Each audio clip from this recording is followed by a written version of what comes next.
Just to give you some background, I was deployed to Afghanistan with the U.S. Marine Corps back in 2011 when I was 20 years old. This event took place on Camp Dwyer, which is located in Helmand Province. At this particular time, I believe it was about October or November, I was on a team that would do base defense on guard posts along the base perimeter, with each post having heavy machine guns mounted. I worked the night shift. All the guard posts had a radio channel that we used for non-official radio traffic, things like communicating possible security threats that didn't need to go to the command operations center for reporting, general conversations to stay awake, and so on. Anyway, I was on Post Delta, and one of the other Marines needed to be taken off of Post Hotel. The post names are the letters of the military phonetic alphabet.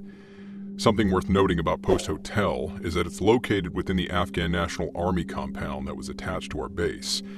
The post was on the edge off the HESCO barrier, which is a fabric-type bucket with a wire frame that got filled with rock and dirt for protection against enemy fire and mortars. We lined them up and stacked them to create walls. This is important to note because 1 or 2 months before I arrived to Afghanistan in September of that year, at the base of Post Hotel, a rather tall tower, an ANA pickup truck had rolled and crashed into the HESCO barrier about 30 feet to the left of Post Hotel. Both ANA soldiers in the truck died in that crash. Where the truck had crashed, it had hit the HESCO wall and left a rip and some damage to the wall that was never repaired. Anyway, so one of the Marines got taken off of Post Hotel, and I got put up there to take his place for a few days. I always heard stories about footsteps on the metal stairwell, walking up with no one there, and shadows moving across the doorway, but I didn't pay much attention to it as I was more concerned with Taliban attacks and carrying out my required duties. There were always 2 Marines on each post, but I cannot remember who my partner was that first night on Post Hotel. It was a normal night, and we were all chatting on our side radio channel about whatever we could think of. I was scanning into the darkness, looking for anything that would catch my eye. I happened to look to my left and see the damage to the HESCO barrier from the truck crash, but noticed something different. I focus on it, and I see 2 shadows, side by side, of 2 people. The ANA had their own secured entry gate into their compound that had bright floodlights about 200 meters behind my guard tower. They also had living quarters around our tower. I first assumed that I was seeing a shadow cast from their gate, or others standing around, but realized it was so late at night and the shadows were extremely clear and the size of an average-sized man. If the shadows were from someone that far away, they should have been larger and not nearly as defined as these shadows were. And these shadows were also completely still. I called my partner over to look at these things, and he found it strange as well. Now, we're thinking there may be a security threat that we need to deal with inside the base, so I start scanning around with my M16 mounted flashlight. My partner shined his flashlight on the shadows directly, and they didn't disappear, as a shadow should have. The shadows were still there, even with direct light shined on them, but still resembled shadows. Now our heightened sense of alert changed to absolute confusion. As we sat there staring, the 2 shadows started drifting to the left into a larger shadow that was cast from nearby ANA military vehicles. They were not moving as if a person was walking, but sort of gliding in a smooth and consistent manner. Still assuming we had a security threat, my partner went and cleared the area. He came back up the tower and said nothing is there and things seemed to appear normal. So we tried to brush it off as being tricks of the night and our eyes being tired.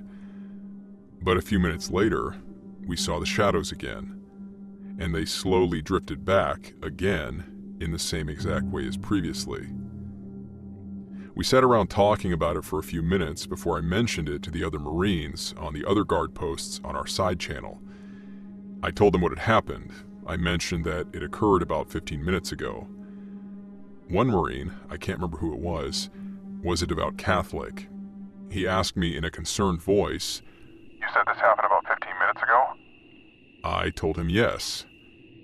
"Look at your watch."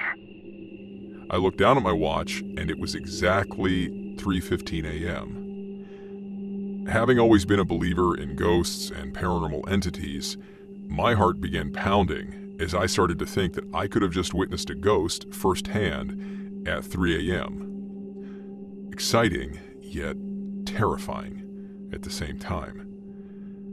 My partner and I saw the same shadows reappear a few more times until 4 a.m. We talked about it and all sort of concluded that it was the ghosts of the 2 ANA soldiers that died there months back. The next night, I told my partner in my previous post Delta, that he needed to see these shadows if they appeared again because he thought we were crazy. So he agreed to switch with my current partner to come into Post Hotel with me on the second night.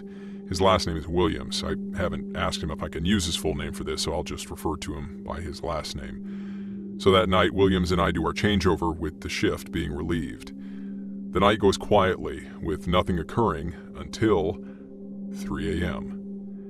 The same shadows appeared and drifted back to a larger shadow as they did the night prior. Williams thought it was strange, but didn't find it particularly intriguing. So he said he was going to take a nap, and I told him I would stay up and keep watch. He laid down, and a few minutes goes by, and just before he falls asleep, I'm standing behind one of our machine guns and staring out into the dark desert. And all of a sudden, we hear a loud sound, as if someone had hit one of the metal beams supporting the guard post with a pipe or a heavy stick. We go into full alert, and Williams grabs his rifle and heads down the tower to search for anyone nearby. But he comes back up to report that nobody was found. We figured it could be the tower settling or something came loose, trying to rationalize the situation. He laid back down, and just before he fell asleep, the same thing occurred.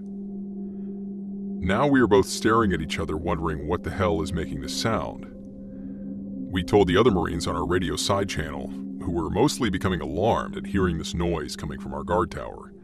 About that time, I realized we needed new batteries, so I radioed up our corporal to come bring us new radio batteries. He arrived and began walking up the stairs.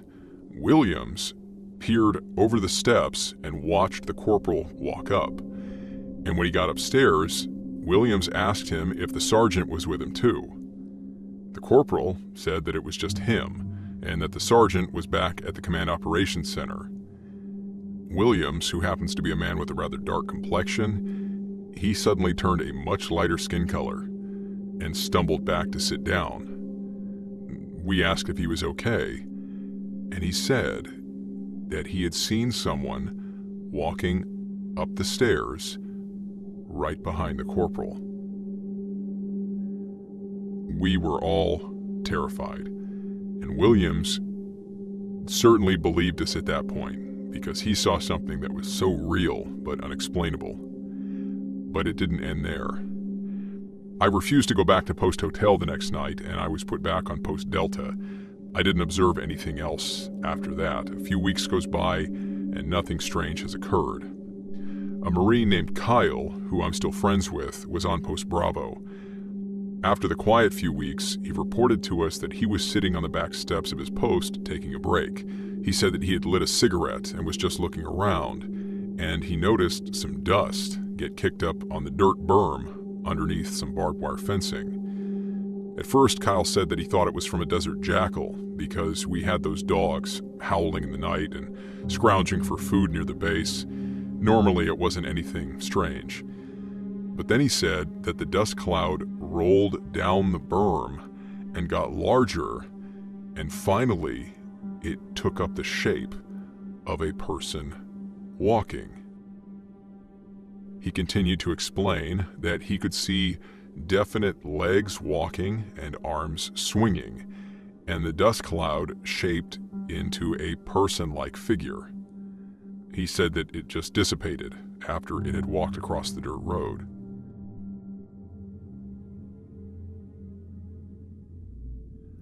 Aside from that, we had some other strange occurrences. Banging noises on our portable toilets, mounted machine guns pivoting on their stands without anybody touching them, so on, all without explanation. I remember a conversation with another Marine about these strange happenings. We talked about how Afghanistan has been plagued with warfare and violence for thousands of years, from Alexander the Great to the Soviet Union to now the Taliban in the United States. So much bloodshed and killing had happened there. We figured it must not be a far-fetched idea that souls are aimlessly wandering in that vast desert with nowhere to go or to rest.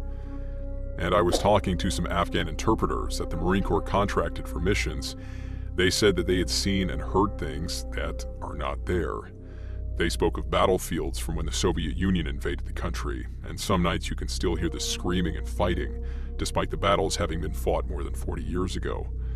Another interpreter told us about a friend of his father's that had died while fighting the Russians, and one night he was apparently seen after his death, walking down the road in Kabul and into his home, and even kissing his daughter on the forehead before disappearing. He said it was a very real experience, and this man was a senior interpreter that I trusted. And I wish I could say I left all this behind in Afghanistan, but fast forward when I returned to the US, I'm at my home on base where I was stationed. I lived with my wife and 2 dogs. After I returned to the US, something strange happened quite often. I would wake up in the morning and find a set of my wife's shoes crossed over, making the shape of a T or cross directly under the doorframe to our bedroom. At first, I thought it was for my dogs, until it happened countless times for a few weeks. I was certain something must have followed me home from Afghanistan. I never felt completely alone either. It felt like something was with me, behind me, in the dark with me.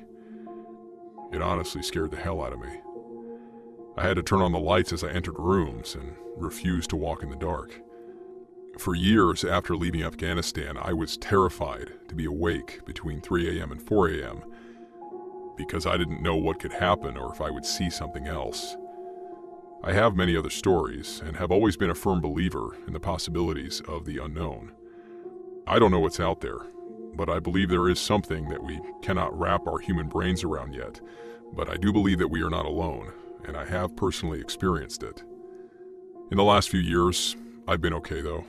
I have since left active duty and am now a police officer. But I will say about my time in the military, and even as a police officer now, no situation has ever scared me more than those strange, unexplained occurrences that happened when I was in Afghanistan on the night shift.